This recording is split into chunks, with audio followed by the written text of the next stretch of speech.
भारत के मशहूर अभिनेता स्वर्गीय ऋषि कपूर साहब ने अपनी बायोग्राफी खुल्लम खुल्ला में एक ऐसा वाकया बताया जिसे सुनकर रूह कांप जाए। वो कहते हैं, जब मैं दुबई एयरपोर्ट पर उतरा तो एक अजनबी मेरे पास आया, हाथ में एक फोन थमाया और बोला, माइनस लो, कोई बात करेगा। दूसरी तरफ आवाज आई, हेलो ऋषि भाई। वो कोई और नहीं बल्कि इंडिया का मोस्ट वांटेड आतंकी दाऊद इब्राहिम था, जो ऋषि कपूर का दीवाना फैन निकला और उन्हें चाय पर बुला बैठा। ऋषि कपूर को ऐसे ले जाया गया जैसे कोई सपना हो, न रास्ता पता न मंजिल, बस एक दरवाजा खुला और सामने बैठा था वो शख्स जिसका नाम सुनते ही आज भी हिंदुस्तान की रगों में डर दौड़ जाता है। करीब 4 घंटे तक ऋषि कपूर उस शख्स के खास मेहमान रहे। ये बात थी 1988 की, जब दाऊद को अभी तक आतंकवादी घोषित नहीं किया गया था। मगर ये एक छोटा सा वाकया काफी है ये दिखाने के लिए कि दाऊद और बॉलीवुड का रिश्ता कितना पुराना और गहरा है। एक ऐसा रिश्ता जो पर्दे पर नहीं, पर्दे के पीछे से चलता रहा। वो दाऊद जिसे 2003 में अमेरिका और भारत दोनों ने मोस्ट वांटेड क्रिमिनल घोषित किया,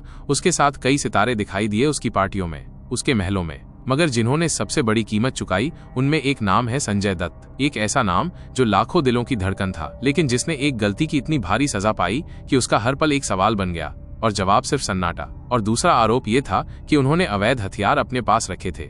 जांच के दौरान संजय दत्त ने कबूला कि उन्हें अपने परिवार की सुरक्षा का डर था, इसलिए उन्होंने कुछ हथियार अपने पास रखे। संजय दत्त के अनुसार उन्होंने सिर्फ अपनी सुरक्षा के लिए हथियार रखे थे, लेकिन जांच एजेंसियों को शक था कि ये हथियार वही थे जो बम धमाकों के लिए भारत में लाए गए थे।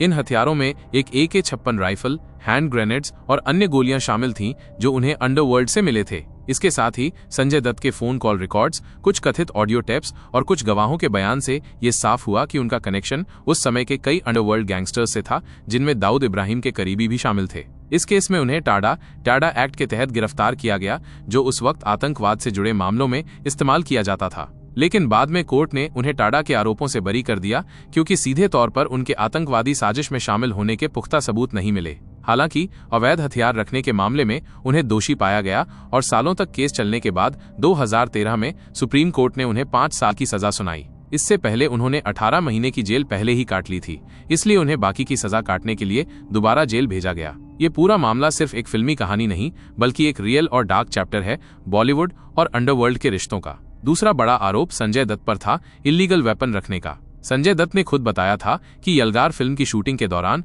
वो और पूरा क्रू फिरोज खान के साथ दुबई गए थे। वहीं पहली बार फिरोज खान ने संजय दत्त की मुलाकात अंडरवर्ल्ड डॉन दाऊद इब्राहिम से करवाई थी। हालांकि उस समय दाऊद का नाम इतना फेमस नहीं था। उस मुलाकात में दाऊद के साथ उसका भाई अनीश इब्राहिम भी था। दोनों ने संजय दत्त की फिल्मों की जमकर तारीफ की और यहीं से इनकी पहली पहचान। इसके बाद अनीश अक्सर संजय दत्त की शूटिंग लोकेशंस पर पहुंच जाया करता था। धीरे धीरे इनकी मुलाकातें बढ़ी और एक दोस्ती सी बन गई। अब अगर आप सोच रहे हैं कि अनीश इब्राहिम ने ही संजय दत्त को AK-47 दी होगी, तो ऐसा नहीं है। संजय दत्त ने बताया कि फिल्म सनम के प्रोड्यूसर समीर हिंगोरा और हनीफ कड़ा बार बार उनसे शूटिंग डेट्स के लिए मिलने आते थे। इसी दौरान उन्हें पता चला कि संजय को गन कलेक्शन और शिकार का शौक है। तभी हनीफ ने एक दिन कहा, भाई ऑटोमेटिक गन दिलवा देते हैं। संजय दत्त ने पहले मना कर दिया, लेकिन जब हनीफ बार बार जिक्र करने लगा तो उनका मन भी डोल गया। एक दिन संजय ने कह दिया, ठीक है, ले आओ। कुछ ही दिनों बाद रात के समय हनीफ, समीर और उनके साथ एक और शख्स जो आगे चलकर भारत का मोस्ट वांटेड आतंकवादी बना, अबू सलेम, संजय दत्त के घर पहुंचे। गाड़ी से उतरते ही उन्होंने संजय को बंदूकों का जखीरा दिखाया। संजय तो सिर्फ एक गन लेना चाहते थे, लेकिन उनके पास 3 राइफल्स थीं। जब संजय ने मना किया तो उन्होंने कहा, अभी रख लो, जब जरूरत होगी तो हम ले जाएंगे। फिर संजय दत्त अंदर से एक बड़ा कपड़ा लाए और उसी कपड़े में उन्होंने AK-47 और बाकी गन लपेटकर घर में रख दी। उस दिन जब बॉम्बे ब्लास्ट नहीं हुआ था, तब तक सब कुछ शांत था, लेकिन जैसे ही धमाके हुए, पुलिस की जांच शुरू हुई और नाम सामने आने लगे। हनीफ और समीर के नाम पुलिस की गिरफ्त में आए और फिर धीरे धीरे खुलासे होने लगे। इन दोनों से जब पुलिस ने पूछताछ की तो एक नाम और सामने आया, संजय दत्त। लेकिन उस वक्त संजय दत्त भारत में नहीं थे। वो मॉरिशस में फिल्म आतिश की शूटिंग कर रहे थे। जब उन्हें ये खबर मिली कि पुलिस ने उनके जानने वालों को अरेस्ट किया है, तो उन्होंने अपने एक दोस्त को फोन करके कहा, जो भी सबूत हैं उन्हें खत्म कर दो। हालांकि पुलिस के हाथ कई गवाह और सबूत लग चुके थे जो सीधा संजय दत्त की तरफ इशारा कर रहे थे। पुलिस का दावा था कि संजय दत्त ने अपने घर पर AK-47 राइफल रखी थी, जिसका सीधा लिंक मुंबई बम धमाकों से जुड़ता था। संजय दत्त को गिरफ्तार किया गया।